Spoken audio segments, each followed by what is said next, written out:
Hi, everybody. I'm Sam Laprade. Thank you so much for joining us here today. We're so excited to have you.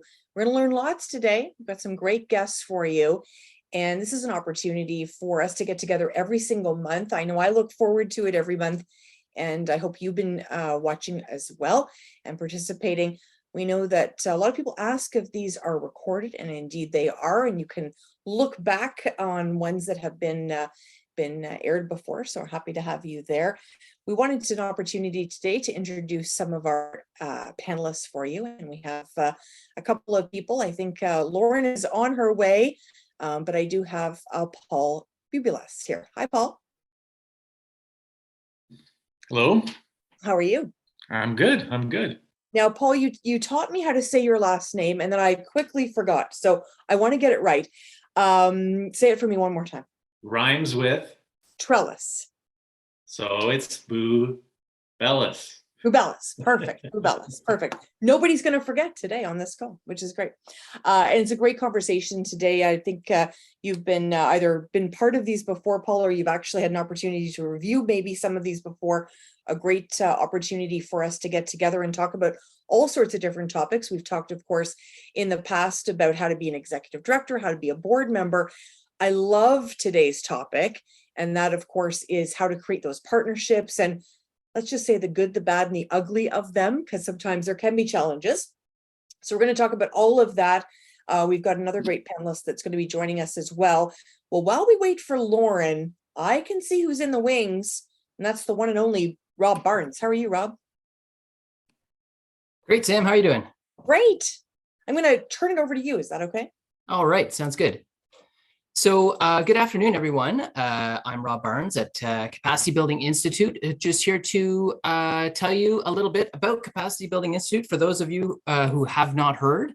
For those of you who have, don't worry, this is short and sweet. So Capacity Building Institute, you are here as part of the Capacity series, which is really a monthly session where we dive deep on various aspects of how to run an organization, the dynamics of work in the nonprofit sector, some of the challenges, some of the opportunities.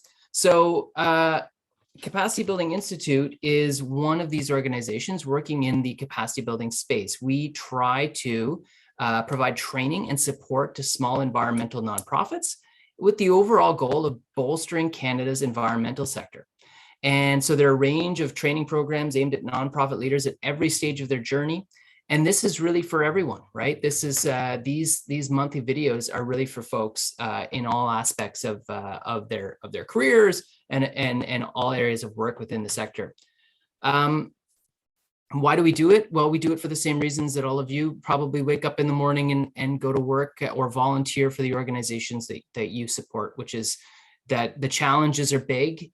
And there's clearly a lot of work to do on the environment in Canada as well as internationally. And what we'd really love to see is that the environmental sector could grow and could become, that much more well-trained and that much more proficient in its vital task, which is, of course, tackling big challenges like the climate crisis, nature loss, species decline. So we do believe that Canada's environment deserves all the help it can get, and nonprofits are vital to that, and that training matters. A lot of folks are looking for that training, and that small shops, especially these organizations that make up the fabric of groups like Climate Action Network Canada, the Sustainability Network. There's so many small organizations across our country that are doing some really important grassroots work, and we want to support them. And there's much more to do. So that's what Capacity Building Institute does. We offer, as I said, a variety of different training programs. And if you're interested, please let us know. We have a variety of trainers. And Sam tonight is our amazing fundraising specialist. She wears many hats, as you can tell. And we've got other folks from across the sector joining to bolster the capacity of Canada's nonprofit community. Some of you might recognize Dominique from Youth Climate Lab, who's one of our graduates, who's gone on to do some tremendous things with her organization. And other folks in groups like Canadian Environmental Network, Ontario Environment Network, lots of different organizations within our universe of actors. So we hope you can join us for future monthly webinars. And also, if you're interested, check out our YouTube channel for past webinars, and please get in touch if there are any topics that you want to hear. We'd love to support you. And if you're interested in any of the training programs, whether as a fundraiser or as a nonprofit leader or as a board member, please get in touch. My email is right there. We'd love to find out how we can help you. That's fantastic. Thank you so much, Rob. We really appreciate all of that. And what would we do without Hannah? How are you, Hannah? Hannah is, takes care of us, makes sure we sound great. She's asking us here where we're from, introduce ourselves. We'd love to see how many people we have joining us from across the country. That's always my favorite thing, seeing, everything from Vancouver to Winnipeg and everything in between. So let's get some people from down east as well. There we have, Charlie's here. Charlie's one of my favorites. Thanks so much, Charlie, for spending time with us here. And I wanted to introduce Lauren Latour and, of course, Paul Bubelis. How are you both? Hi, Sam. Doing really well today. Thanks so much. Oh, fantastic. Fantastic. Okay, Lauren, I wanted to take a little minute for you to introduce yourself. Tell us where you're from and what you're hoping to achieve tonight. Hi, folks. My name's Lauren Latour. I am with Climate Action Network Canada. Our offices and myself are both based out of Ottawa, Ontario, on unceded Algonquin Anishinaabe territory. I'm not our executive director. I am our programming and engagement lead. So I spend a lot of time working with our members to make sure folks are well-resourced and running a lot of different sort of like education and engagement programs to try to strengthen our climate movement and keep it as healthy and robust and well-connected as possible. Really excited to talk to people today and see what it is everybody's doing. That's fantastic. I can completely understand why you're one of our panelists today. And of course, Paul here is here as well. How are you, Paul? I'm good. So I'm coming to you from territory of the Mississaugas of the Credit and other Anishinaabe, Haudenosaunee, and Huron-Wendat people.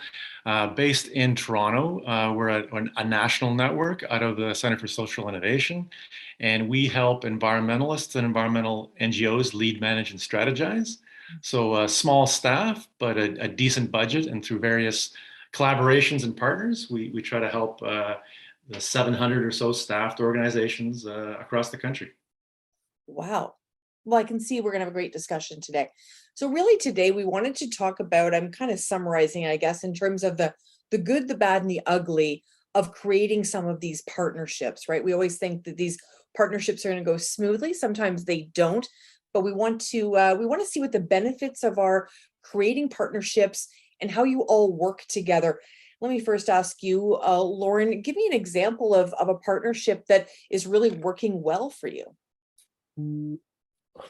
That's a good question. Okay. Just because most of my work is a series of partnerships or coalitions.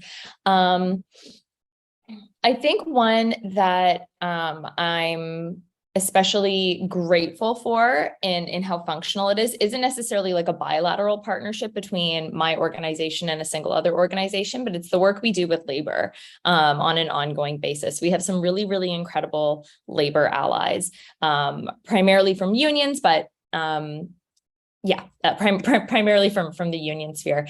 And I'm always really grateful for the ways in which they show up for us and the ways in which they welcome us to show up for them, and the work that we're able to do together. Specifically, the last few years, it's been obviously around a just transition and pushing for that, and the ways that we've been able to work together to develop as close to a consensus as we can, because obviously everybody's coming to the table, everybody's coming to the just transition table with a slightly different understanding of what that means and what it is that they're prioritizing and looking out for. But that is one relationship in particular that I'm proud of and really, really appreciative of. Oh, that's wonderful. Thank you, Lauren. Paul, same question to you. Is there one that sort of stands out for you? Yeah, I mean, I guess partnerships I'd kind of interpret as more external. So like within staff and board, it's more about, I guess you could just say almost personal relationships.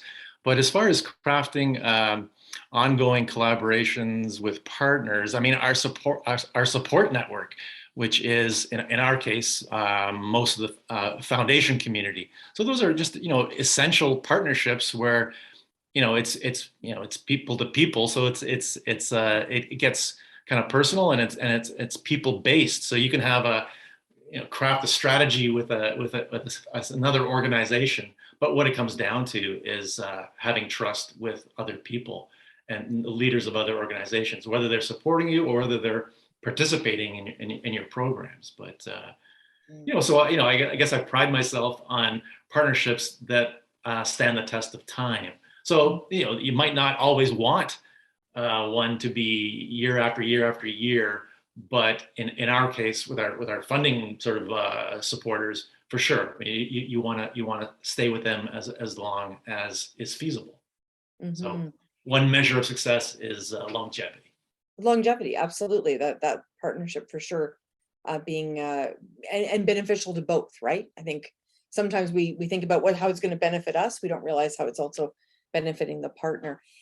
Paul used the word trust, and we talk about this word a lot.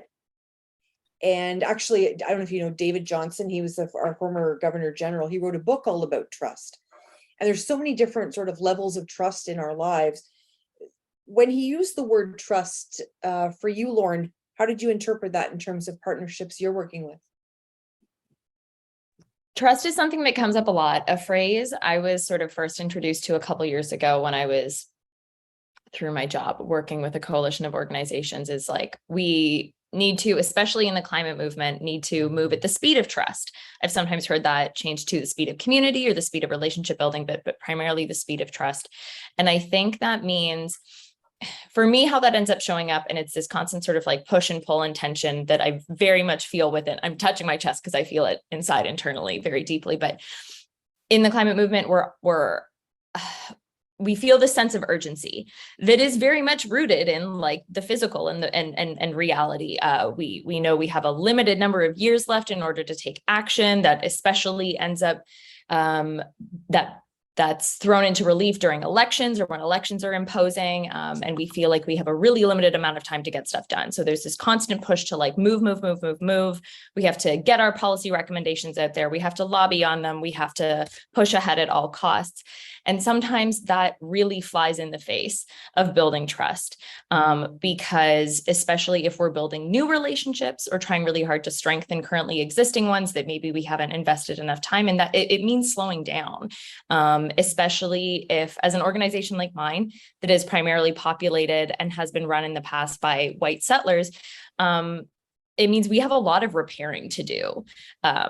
So slowing down, being willing to move, being willing to sort of throw those concepts of like colonial efficiency and that need to always be on a schedule and always be on a timeline, I find is the most integral piece of trust building as it pertains to like strengthening a network or strengthening a movement. That's how it often manifests for me. That trust building is, like I said, just slowing down, being willing to move slowly through lots of one-on-one conversations and lots of reworking and lots of iteration. And that can be difficult to stomach, but it's the most important thing I've learned in the last few years. Really, really fascinating. Thank you for that. I'm so glad I asked that because your answer was brilliant. Paul, you want to say something? Yeah, no, I mean, I agree completely, and I think especially when crafting sort of in partnerships with Indigenous communities and leaders, it's especially important. But just I right across the board, it's always trying to balance action and strategy, right? So I think it just comes through numerous and constant check-ins. So whenever you're meeting somebody for the first time, you start slow and then increase the pace and see how they react. So it's like when you're crafting something, it's presentation, but it's also just a lot of listening. And so if you're sensing that your prospective partner is kind of saying slow down, well then you've got to read that, you've got to interpret that and react. So be ready to move a few steps, but also be ready to pause when you need. But it's a real art, and it's all about people and relationships, and what could be more irrational and just tricky, for sure. Oh, I like the word tricky. Paul, I'm coming to you with this one. What are some of the barriers that you have found in partnerships that you've been a part of? Well, I guess, I mean, yeah, it's just it's your interpersonal skills of being able to read when people are ready to move on something that you could hopefully jointly define, that you both have an interest in moving forward, and when the timing's not right. I mean, you could have a great idea and a great policy framework, and the the decision makers are all kind of in the mood, but if your partner is somewhere else. And again, going back to Indigenous relationships, I mean, people would show up with their campaigns and their plans, and the people they were visiting are just not in that headspace, and you've got to realize that and backtrack really fast, or you're gonna completely like ruin things for a while. Mm-hmm. So it's it's the art of understanding where people are at, where organizations are at, if you're striking an org-on-org partnership. Thank you for that. And, we think about relationships. Sometimes they can be marred by communications, as we just talked about. Sometimes it can do with finances and money. Have you found any of that to be the case for you, Lauren?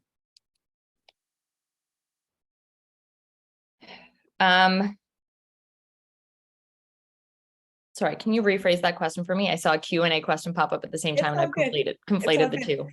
It's okay. The question really was, a lot of relationships can be marred by communications and also finance, Right. Those financial complications. So wondered if any of those communications and finance can have you had an example of that in your time?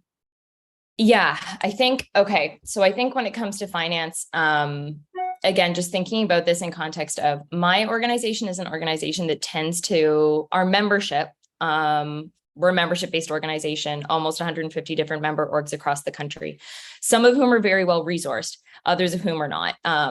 The ones that are well resourced are the ones that you would think, the Greenpeaces, the environmental defenses, the labor unions. And then the more we try to branch out in support of grassroots groups or social justice organizations or Indigenous communities and Indigenous groups, those are the groups that aren't necessarily as well resourced.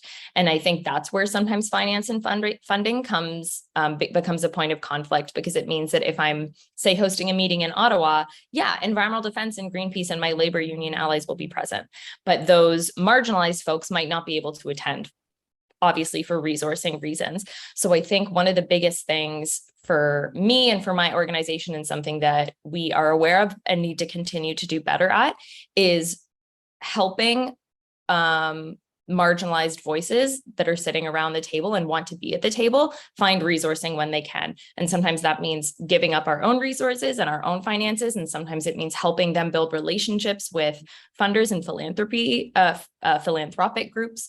But yeah, for the most part, it just means if you're a resourced organization, coughing up that money whenever you can in order to make sure that those less resourced groups are able to be present and participate meaningfully. And that means going beyond simply just like covering hotel and airfare. It means hotel and airfare. And if somebody's missing work because they're in a grassroots group and they're not funded, it means maybe covering the payment they're missing for that day. It means potentially making sure their children are able to join them, or that their children's childcare is covered for those days.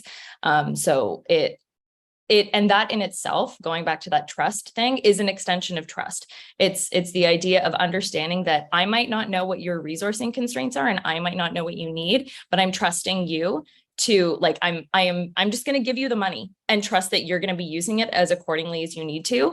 And I'm not going to micromanage you and try to be really controlling of money and how it's flowing and where it's going, and just giving it up and giving them the reins as much as possible. Does that make sense? Totally. This is a conversation we have in philanthropic circles all the time, because, and I'll just give you an example in terms of big conferences, for instance. Right? There's a big conference, the registration fee is $1,200, you've got flight and, whatever. All of a sudden you're talking, it's $4,000 conference. Well, it's right out of the wheelhouse for many organizations. And ironically, those are the organizations that need to be there the most, right? It's all these big shops that have got 10 people there. So it's the same principle, right? Paul, do you have anything to add in terms of the finance piece? Yeah, I mean, what occurred to me was, something I've seen a lot, and it's sort of just, I mean, if you can, lead with your values and then get to the funding. I mean, it's easy to say, but a lot of people try striking chips around some sort of opportunity, a funding deadline, a policy window, et cetera. But if you can possibly, like even before there's some opportunity on the table, engage with somebody and just get to know them as people. And it's super hard online, but and there's that book called 7 Cups of Tea. So the idea is that you just really, get to know somebody and their organization and their strat plan and most of all, what drives them, their approach, what values, have brought them into the sector and are going to keep them there for a long time. And then you talk about, what you might do together and how you might resource it. But, unfortunately, I mean, things being the way they are, people just often kind of jump to that second sort of a chasing the money stage. And if you can possibly avoid it, or just, build your personal network so that you have all these kind of things sort of latent. And then when the opportunity arises, you're not just going in cold, you're building on something that, a conversation you had in a pub 2 years ago, but you're building on something rather than just cold. Right. Yeah, no, very important. I think about some of the partnerships that we've talked about tonight, some of the partnerships that I've been involved in the past. And, it's making sure that each doesn't lose its own identity. Has that been a challenge, Lauren, in terms of everybody staying true to their own mandate and their own values, but yet carrying forward together? Yeah, I mean, it's like, that's one of the core struggles at the heart of like coalition building and network building is helping people get to a space together where they're maybe comfortable signing onto a list of principles or signing their name on a list of recommendations or policy ideas, and coming together and working in a capacity that feels good for everybody, but it still allows and sort of promotes that independence and that autonomy, and the idea that like what we're doing in this tiny space, it doesn't encompass all of the amazing work that you're doing. And sort of, I think it's one of those principles I come back to all the time in terms of in like keeping that mentality, is the idea that there's like the ecology of the movement, and understanding that everybody does have their own distinct personalities and everybody does have their own distinct mandates and theories of change. And those can all exist. And yet we can still come together like harmoniously and productively when and where it works. And the ways in which we do that are by building those like foundations of really strong relationships and really strong trust. Not only, I think it's something that CanRAC needs to work on.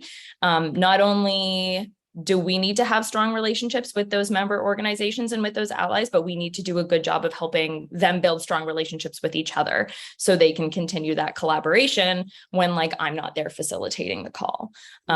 So yeah, it's that ecology of the movement idea is one I come back to time and time again, and one that I'm constantly brushing up on in order to make sure that like we are building these structures that allow folks to maintain their integrity, not the coalition's integrity, not in the way that we think about it, maintain like their mission, while also finding that room for collaboration and flexibility. And the other thing, we've certainly found with partnerships is when maybe one key person leaves, the partnership can dissolve if there isn't someone else that kind of, takes it and creates and keeps wanting to build that. Paul, have you experienced that at all in your time, that, you have one sort of champion and when they leave, everything else seems to fizzle? For sure. If I could just reach back to Lauren's comment, and I can see how, I mean, like we aren't a sort of a network of organizations in the way CanRAC is. So I think you'd probably have to tend to your members, I mean, to some degree, each and every one. But when you said when and if it makes sense to collaborate is key, because collaboration theory talks about a give-get ratio. So everybody heading into something has got to be giving something up, but they've got to be getting something back too. So every partner, so it's not just collaborate as a reflex. It's got to be a conscious decision. And then your question about, how much, I mean, the scenario of investing everything in one person. I mean, for sure. I mean, whenever we try setting up capacity building, we're ideally looking for teams of organizations, so there's some redundancy. So you could have, the nightmare scenario of one individual from a large organization, one individual from another large, crafting something that makes sense for them, and then one or the other disappears, and the whole set of dominoes starts to fall. So for sure, try to embed it in the culture of the organization, or at least the senior management team. A few individuals know, you might have, sort of lead negotiators, but they should be checking back with others in the organization, whether they're on the board as volunteers in a one staff organization, or, if they're, if they have the luxury of having a senior management team and line employees, et cetera. But yeah, embed it in the organization. Don't just make it between two people. Mm-hmm. Thank you for that. And as I think about, I think it was Lauren that mentioned, or maybe it was Paul mentioned, strategic plan and how key those those documents are. And I think a lot of places, especially places that are doing a lot of partnerships, sometimes struggle with that strategic plan because they're always looking for they're looking for new opportunities, looking for partners. And sometimes that strategic plan kind of boxes them in a bit. Lauren, have you experienced that where, it may not align, or the board or the, the committee may not all be on the same page? Thinking specifically within CAN, I've always been really lucky that my board is full of really great people, and actually our board are made up of members. So everybody tends to be on the same page, but sometimes I think where I've seen, it's not even so much like boards and mandates getting in the way, but in terms of like mission or intention or wanting to collaborate. But I think sometimes something that I have to, and we have to as an organization, account for when we're collaborating and working with other groups is that not every group functions the same way. I have a really flexible board, and I have a really flexible way of doing a lot of things because our team is relatively small and relatively nimble. But if you take an organization like, say, Migrant Workers Alliance for Change, a fantastic organization that works well on what it says, migrant workers and helping them sort of achieve justice within the system in so-called Canada. But something really interesting about the way they work is that they too are member based, but that means that they're like individual people membership based, and everything they do requires a vote. Everything they do requires buy-in from their members. So that means that when we're collaborating with them and when we're inviting them into one of our processes, we have to account for the fact that they're going to take a long time in order to be able to sign on, in order to be able to adopt a certain position, because they are so democratically structured in the way that they function. So that's not necessarily a barrier. It's just something to have to account for, is the fact that not every group is coming in working the same way and functioning the same way. And not every group is necessarily coming in with, well, we know this, with everybody has different priorities, and that has to be respected and accounted for, especially as we as settler organizations invest more time and effort in working in a good and harmonious way with Indigenous groups and Indigenous organizations, understanding that like my priority as an organization that's working to affect change within a colonial government is probably not working in the same way as an organization from an Indigenous community that's working in a really explicitly decolonial way that isn't maybe necessarily concerned with a federal government decision-making structure or policy set. Mm-hmm. Yeah, fascinating. One of the pieces you see a lot of time in partnerships is that opportunity to benchmark. How do we define success? Have we achieved what we've set out to achieve? What are the timelines? And that whole benchmarking. Have you experienced any of that, Paul, where you're trying to evaluate the partnership?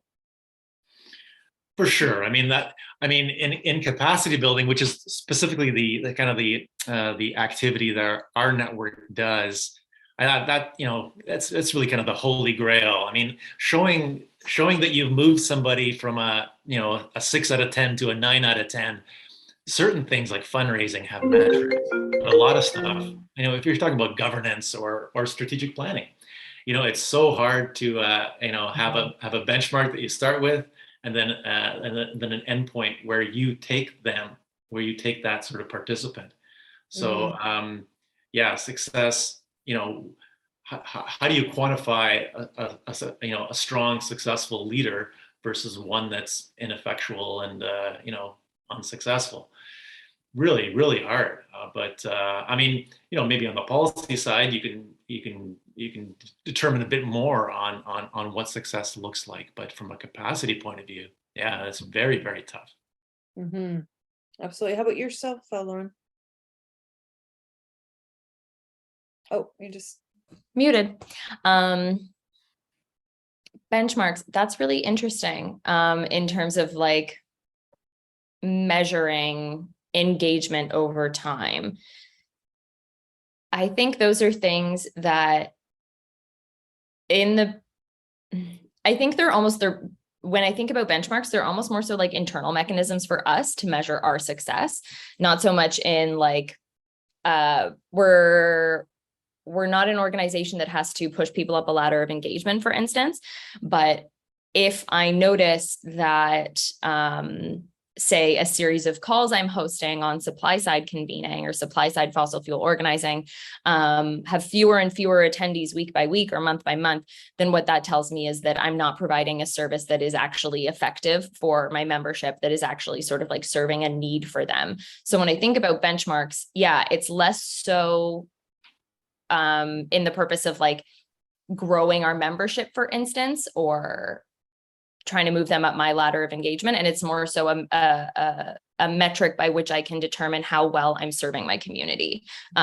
Because like that's what we exist to do. We exist to support our membership.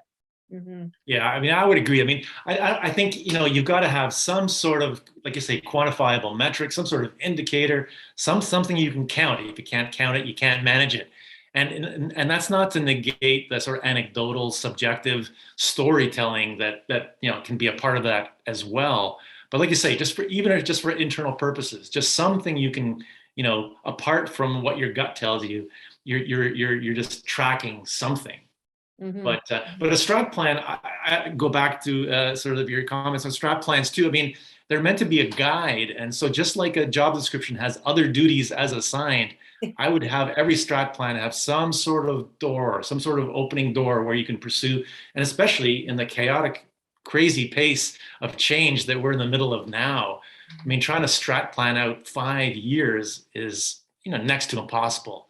Maybe 2 or 3 years, but I mean, but I would always kind of have, even if you've got, promises you make to your board that what you're going to do with the organization, have this little exploration track or opportunities track or something that leaves you space to chase something other than promises made. It's so funny. I'm a really visual person. And when I was in a job once and I put all of the things we were doing on the wall so everyone could see it, but I had one block that was empty. Always, to your point, always leaving that opportunity for a new idea. But I don't think strat plans typically allot for that. So it's a really interesting point you've made for sure. I'd like to think the ones I'm going to work on in the future will, though, Paul. So let me ask you this, what are your sense in terms of the environmental sector? Are there needs specific to the environment, Lauren, that network organizations should do more to address? Yeah, I think one of the biggest things, and this won't be like news to anybody, but I think if we're going to meaningfully build people power and like transformational change that we need in order to not like, I don't know, I'll conspire of heat death in 2035 or whatever. I think the most important thing we can do is really figure out how to build up those alternative means of power. And that means focusing a lot on the grassroots and listening to what it is that people need in individual communities. And it also means that, again, not to belabor the point, but like for white settler organizations, it means really learning how to listen and understand what Indigenous land defenders and those folks who are at the front lines of climate change, both the effects and like and historical exploitation need and are looking for, and how we can best listen to them and adopt practices and and act in like real solidarity and strong relationships. So like one of the things that I'm working on for my network is like a pretty extensive series of anti-oppression and decolonization workshops to figure out exactly what that looks like, and then how to actually like operationalize it within my own organization and my own network, and then within each of our member orgs as well. I think that's one of the top line things for me. And then when I think about like a younger environmental movement, I think there's such an incredible like deluge of energy and enthusiasm from young people today for getting involved in environment climate action. And I mean, like, we have this amazing generation of young people who aren't afraid to call themselves activists, who aren't intimidated at the prospect of plugging in and making change. And I think the best thing we can do is arm them with a toolkit of tactics and resources, because they know how to march, and they know how to march really well. And now I want to be able to help them learn how to do other things as well, and pull on like I said, like a toolkit of other tactics and alternative theories. So for those of us who are like older in the movement, it's a lot of listening and learning and adopting maybe slightly less white Western ways of thinking and change making and power structures. And then for young people, it's helping us resource them financially, but also intellectually as well. Excellent. Thank you. So you just gave me a lot of hope there when you're talking about young people. So as you know, we have an opportunity for the amazing people that are joining us across the country to also ask questions. And we know we've got people joining us from all over, and we have couple of questions that have already come into the Q&A, but we encourage, if you're listening, participating today, definitely type in a question to the QA. We're going to try and get to all of them. I'm going to start with Charlie. And Charlie asks, how do you balance the time that partnerships take with the time crunch of grant deadlines and similar time restrictions? Paul, over to you. Lauren, can I pass the buck? Lauren, you can pass the buck, absolutely, if you want. Geez, well, yeah. Okay. You want to start off, or?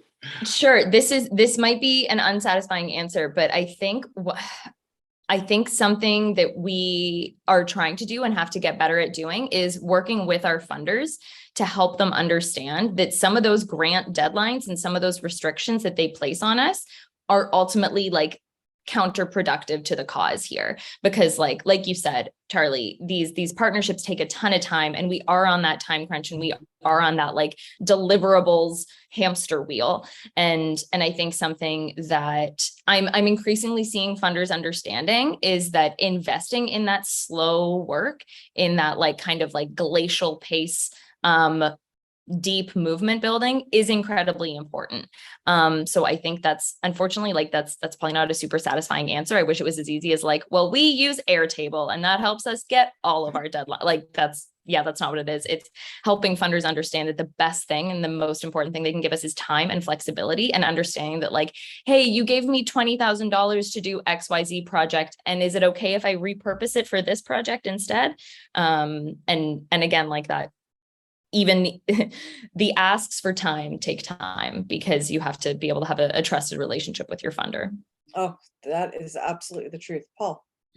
Yeah, I mean, again, probably not a very satisfying answer, but sometimes you just gotta think of it as the long game. So if you do rush something, you're potentially burning a bridge with your prospective partner, and you're probably not looking too good with in the funding round that you're about to enter with a rushed application. So it's hard to set aside and say, well, maybe we'll be ready for the next deadline. But sometimes that's the better thing to do. The other thing I've seen some people do is set aside 3 hours a week to just build partnership, just build relationships, and not around a deadline or a proposal, but just reach out to some other organizational leader and just have a beer, have a cup of coffee, and just get a sense of what challenges they're really kind of looking at, whether or not your proposal idea is going to address that. But it's just like keeping the Rolodex kind of current and just checking in with a bunch of people, even for 15-20 minutes. Like the old informational interview that you did when you're job hunting, right? As long as you promise somebody you're not going to sit in their office for hours on end, occupying time. I think people will be fairly giving of their time. And I'm just happy I know what a Rolodex is, Paul. We're dating ourselves. I got the This is a great question here from Corinne, and I'm going to read it exactly how it is. I'm not sure how to pose this question. How does one establish expectations around intangible contributions specific to relationship fostering? My organization works hard to establish and foster sustainable and healthy relationships in our region. And we have introduced our outside organizations to our networks that we have invested a lot of time and experience creating valuable connections that the outside organization wouldn't have had privy to without this intel. So once this connection's made, we're cut from the picture and are then jumped over, as well as not acknowledged for this local knowledge contribution. How do we protect ourselves from our hard work from being exploited through a boundary or expectation?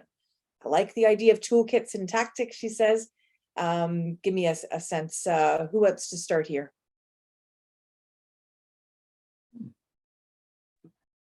I can jump in. And so, Corinne, this is I wish I had a better understanding of, because you say a young incubating grassroots movement.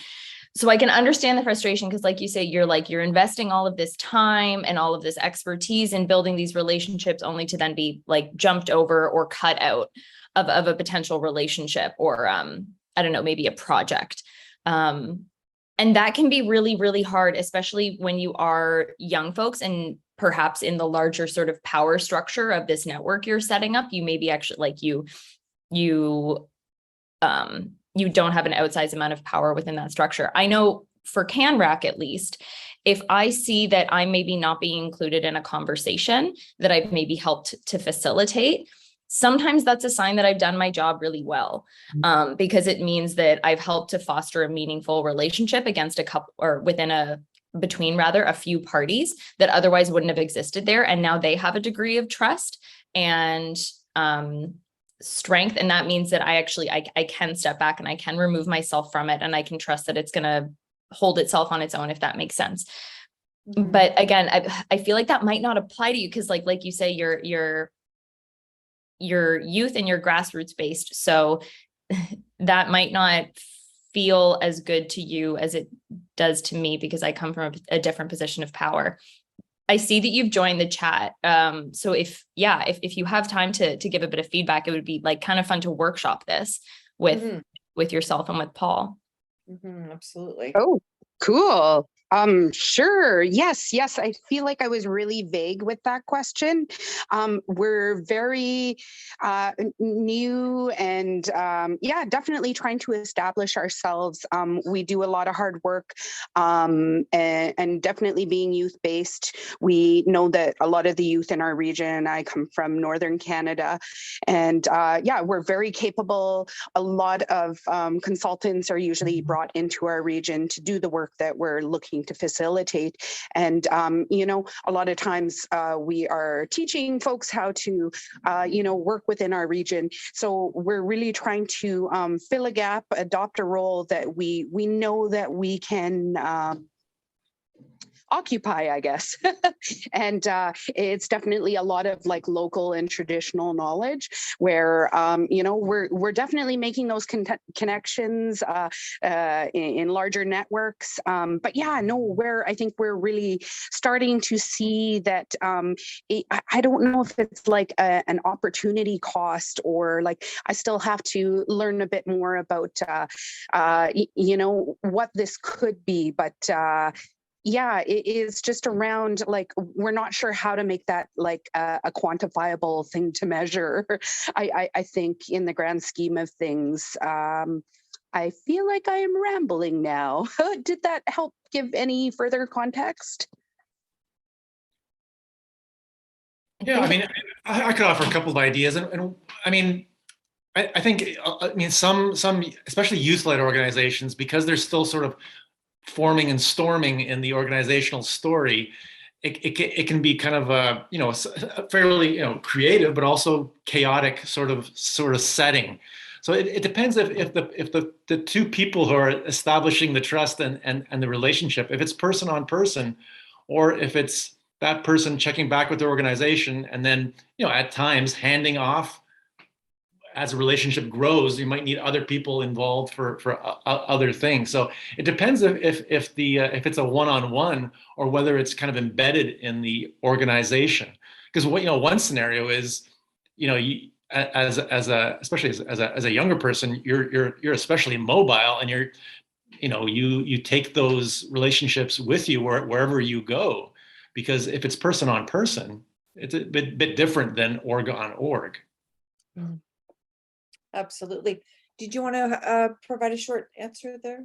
Really short, and I don't know how helpful this is because this is likely already something you're doing. I think sometimes the best way to make sure that you're invited to a party is to host the party yourself, is to, like, if you want to make sure that you're in on those meetings and you're in on those various networks and or groups, facilitate it. Be the one to set up the call, be the one to put those structures in place. And in that way, you can kind of shoehorn your way in. Again, that might not actually be that helpful because it sounds like you're probably already doing that work, but like, that's almost me reverting back to like the 12th grade or like the 12-year-old version of myself. It's like, well, I want to go to that party, so I'll just have the party. And then there's no way I can't be invited because I'm the one hosting. That's awesome, Lauren. Thank you so much. We're going to take a short minute here. We wanted to introduce Jessica Laguerre. Hi, Jessica. Hello. There you are, all smiley. We're so happy to have you here. I understand you are the ECHO Executive Director. Is that right? That's correct. Excellent. And I'm going to turn it over to you for a minute or two, and then we're going to come back. We've got a couple more questions here we're going to take, and we're going to turn it over to you, Jessica. Okay, perfect. So yeah, I'm the Eco Executive Director for Eco Executive Director. It's a bit of a mouthful. It might just be easier to say that I'm the ED, but I'm going to give a quick presentation on our services just as a sponsor for this webinar today. So Eco Executive Director is a social enterprise that helps small shop, nonprofit, environmental organizations across Canada who need that administrative support for the executive director functions. Our core partners are Sustainable Eastern Ontario, Capacity Building Institute, Eco Internships, Green Books, and then Sustainable Capacity Solutions. And we've kind of been working together over the years to help improve NGOs. So we like to think of ourselves as a powerhouse of that administrative support for your NGO. So more often than not, we hear of small shops feeling as though they're struggling to manage their organization, or organizations not wanting to spend hard-earned staff dollars on administrative tasks, or not being able to afford a salary of employing a full-time executive director.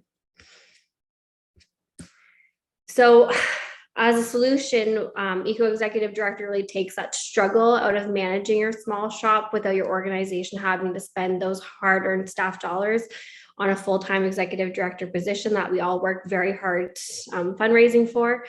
So we specialize in systematizing ED functions along with the 6 themes of the capacity building wheel that you can see there on the right hand of the slide. And we really like to think of ourselves as that one-stop shop for ED functions and administrative tasks. Our partners, Sustainable Eastern Ontario and CBI, have been working together for several years to help find ways to strengthen the environmental nonprofit sector here in Canada. And one of the opportunities they've adapted and identified is to have a shared executive director. So with some experimentation and testing over the last few years, they decided last year to officially incorporate our organization and set up the first pilot. So we were able to run a successful pilot program for a duration of 3 months at the end of the year by testing out our services with 5 small NGOs based in Eastern Ontario who are willing to allow us to try out our model by creating that shared executive director position amongst them.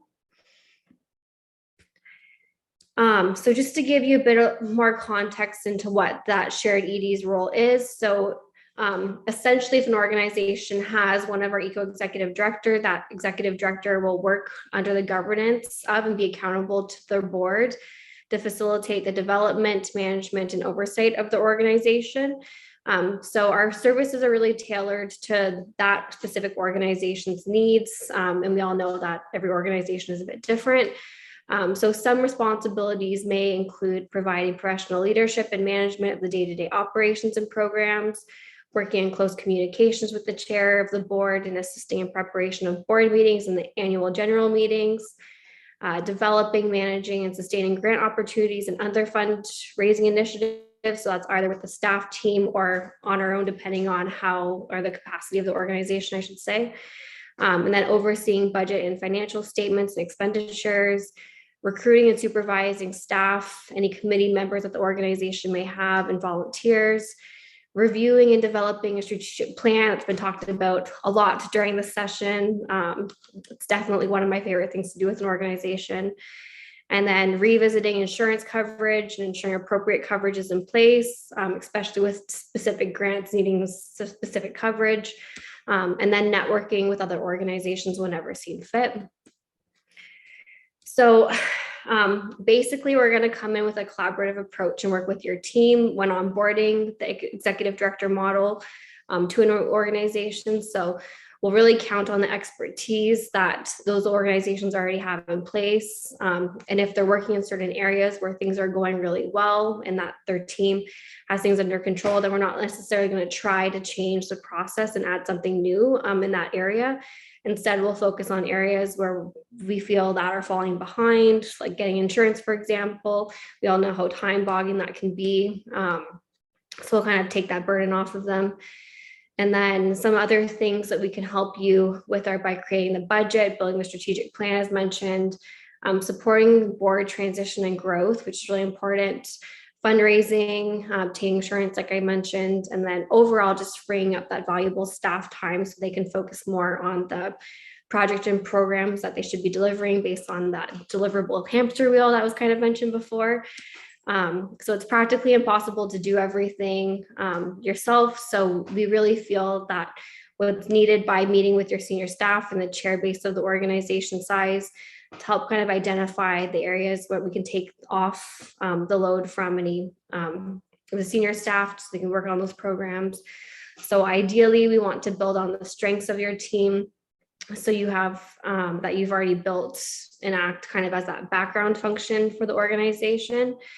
And then when you have a shared executive director, we obviously can't be the spokesperson for all of the organizations that we support, even though normally an ED would be that person for the role. But in this case, since an organization would have that shared executive director, we really just want to help build and strengthen both your senior staff and board members to act in the spokesperson role.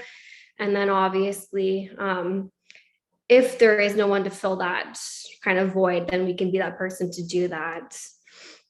So while we help in the background, taking care of the administration and key functions, we really want to build up the team, as mentioned before, and speak on behalf of your organization and really showcase and promote it in the community.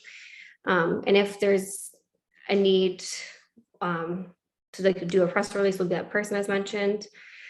For projected growth, we are currently actually looking to expand our team. So I currently have a job posting up right now that I'm currently going through and looking through, and I'll start interviewing soon. So I'll actually put that in the chat as well. If there's anyone out there looking to join a new vibrant team, we currently are, I guess this is a bit ambitious, but within the next 5 to 10 years, so we'd like to help support up to 500 small shop environmental nonprofit organizations. We're currently supporting around 20 right now, and we're just kind of going through all the kinks and just making sure that we have all the different processes in place before onboarding any new clients. So we currently are waitlisting clients until I'm able to hire someone new and train them and feel like we could take on a couple more. But yeah, and then if you need to reach out, if the services are interested of you, just send me an email. I can start the onboarding process with you. I can waitlist you, and we can kind of talk further. And if you're interested in becoming an ECO ED, I will put that job posting in the ad. And that's everything for me. I'll pass it back over to you, Sam. Oh, thank you so much. I really learned a lot there. I appreciate that. We only have about 5 minutes, and I know Paul and Lauren, you've seen this question, and I love this question. So I want to make sure we get to it. Maybe we can do a little bit of a rapid fire here. It's from Angela. Can you talk more about some examples of successful youth engagement on environmental and climate work, I'm seeing both youth groups at high schools, universities be very small, tentative groups. Paul, I'll let you go first. Oh. Yeah, I mean, I would say like for the mainstream kind of NGOs that we engage, that, you know, youth engagement and support and working with and supporting and working with alongside youth organizations is a key challenge. So Fridays for the Future, you know, and you know, I know Dogwood out in BC has done a lot of great youth organizing.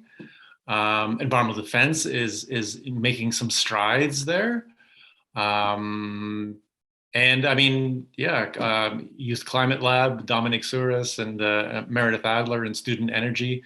There's a lot of great work going on there, but it's a bit outside the big NGO mainstream.